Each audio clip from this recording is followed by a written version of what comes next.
All right, so we just covered a lot of information. Um, and so I'd like to kind of weave it all together to kind of make it all make sense. So, first of all, I just needed to discuss, you know, the Trump presidency, Biden presidency, their legacies. Um, these are very difficult to get any kind of nuance, right? Because folks have very strong opinions about both. At the very least, I wanted to expose you all to just the very topic itself of they are major players of U.S. history, and here we are, and this is what's currently occurred. And the legacy of Biden and Trump, I think, in an odd way, historically, are going to be linked together more than they're both comfortable with. Um, uh, but having said that, also, coming out of COVID, regardless of what anybody's opinion was about how COVID should have been handled, I think it's really such a fundamental, like important part of processing where we're at now. And I think for many younger people who grew up in the early parts of those years and missed a lot of school, fundamentally, students that dealt with that grew up in a world and in a way that nobody else, no other generation can actually claim to understand. I think it's very different, and I just thought I would kind of like link that in as well. But ultimately, I go heavy on the Israel-Palestine conflict, but I don't give you everything in the most linear way. I know a lot of it still might even be a little bit confusing. Here's how I want you to tie it all together. So if you watch this all and you're kind of like, what's going on? The important part you need to understand is this is and by the way, there's a reason why I really didn't touch the current war taking place. There's just too much happening too fast all at the same time. But to understand the United States relationship with Israel and why Israel and the United States are actually in a joint war against Iran now, and to understand why even Israel's in Lebanon and trying to annex territory and wipe out villages there, which I also don't cover, but over 1 million refugees, displaced people have been displaced since the start of the war. There's a ceasefire at the moment, which could end any second, but so we have Lebanon involved, and um, understanding the Israel-Palestine conflict is so fundamental to understanding the way that the United States is perceived in the world and Israel. Now, I am aware that there are many, many groups that are pitching many, many different ways to look at this conflict, as I've mentioned in my announcement. But I've brought in the amount of information that I think is important for you to understand. Is first of all to see the life that Palestinians have to experience as they are under a military occupation. They've been under siege in Gaza and in the West Bank, and see how that relates to our perception. Now, I know that for many Americans, they look at the lens of this through maybe their own family background. Whether you had family that suffered under anti-Semitism or the Holocaust, or a church that claims that Christianity requires, you bless Israel and you'll be blessed, you curse Israel and you'll be cursed. But having all of these conversations without looking at it from the experience of Palestinians. And by the way, many Palestinians that I've met are not uh, universally anti-Jewish, and many are Christian. So, but again, whatever you think, the Palestinian perspective, the Palestinian experience is not discussed. And so the issue of genocide is an accusation that's taking place all over the world. People over the world watch news of what's happening in the West Bank. And all of this seems to be just very aloof for the American population. I do think that there's another extreme happening where folks were so in denial and so unaware of what's happening to the Palestinian perspective that they're swinging in a very different direction, very hard on Israel, to where they're actually making a critique of Jewish people in general.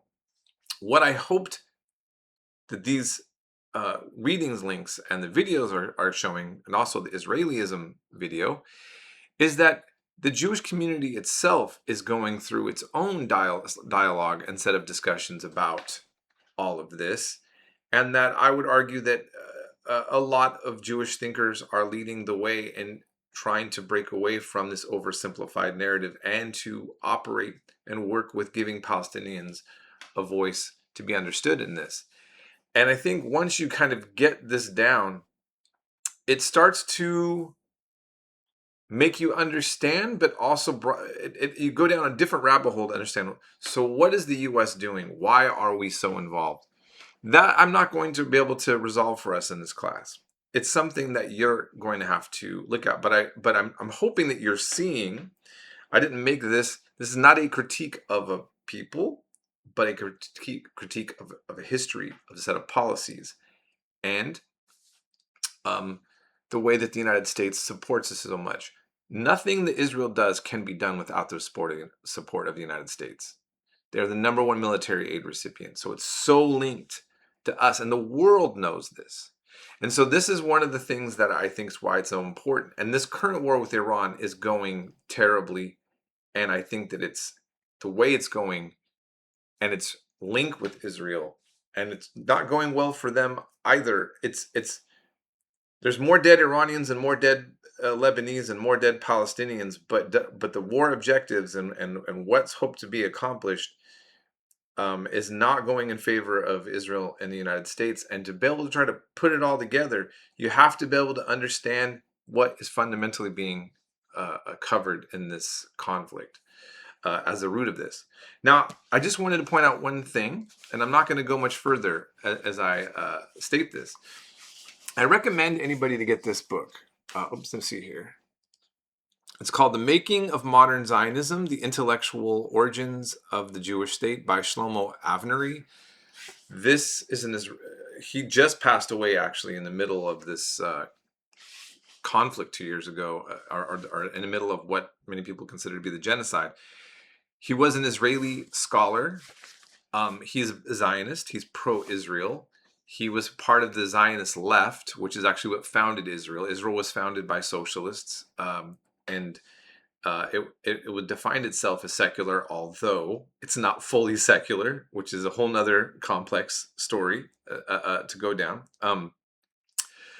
But I just thought you might all find this a little bit shocking because I mentioned this in my other class. So by the way, I recommend you read this because, actually let me back up and say, why do I recommend this book?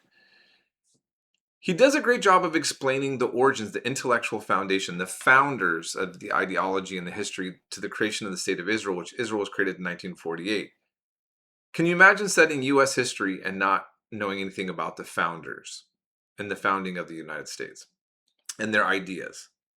Right? You've never read the Declaration of Independence. You don't know anything about the people who wrote that or any of their writings. Thomas Jefferson, all that. This is one conflict that boggles my mind, that so many people, whether they're for or against or what side they're on, don't ever have any background of the founders and the intellectual history that leads up to the creation of the state. So I think it's very important, and it's a very nuanced and book. And even though I disagree with probably the politics that come out of some of the aspects of this late professor, I think this is a very high quality work.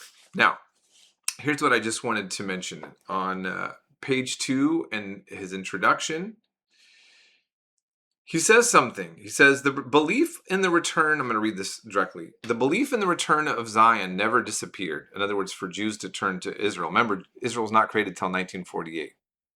By the way, as late as the beginning of the 20th century, Jews were less than 10% of the population of what was called Palestine. Okay?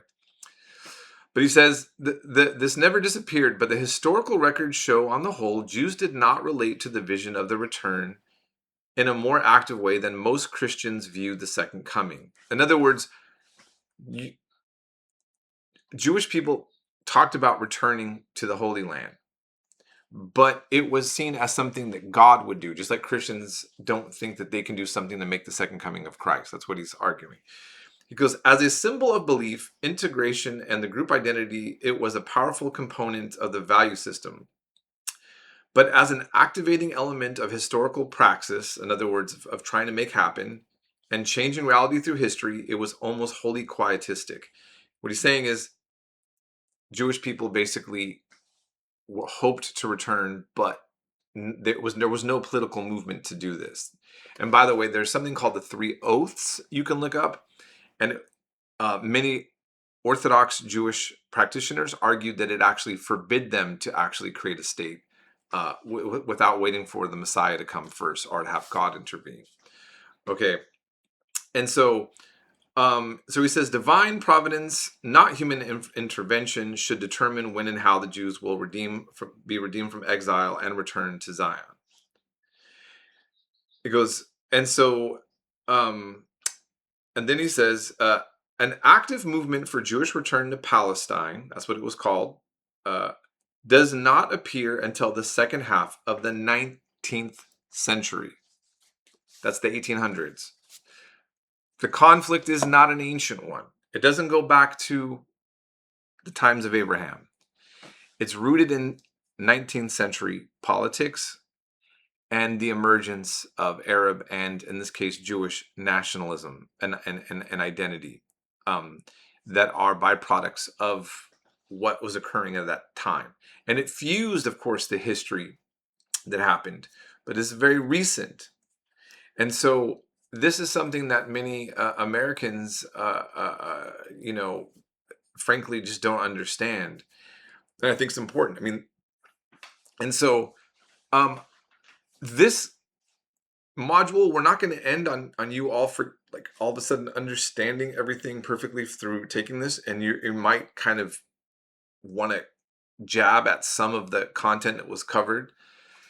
That's fine. I wanted to basically help clean up the way that you're looking at this to kind of put fire under your feet for you all to kind of like see that it's important that there are different sides of looking at this, and that maybe getting a really stronger understanding is very crucial because it is ultimately linked again to our entire United States Middle East foreign policy, not our global foreign policy, our Middle East foreign policy. And it's too huge and too big to ignore or not to be aware of. So I'll leave it at that. I hope that someday this gets resolved in a way that everybody can get some salam, shalom, shlama, peace, peace, peace. All right. And that is it as we end this semester.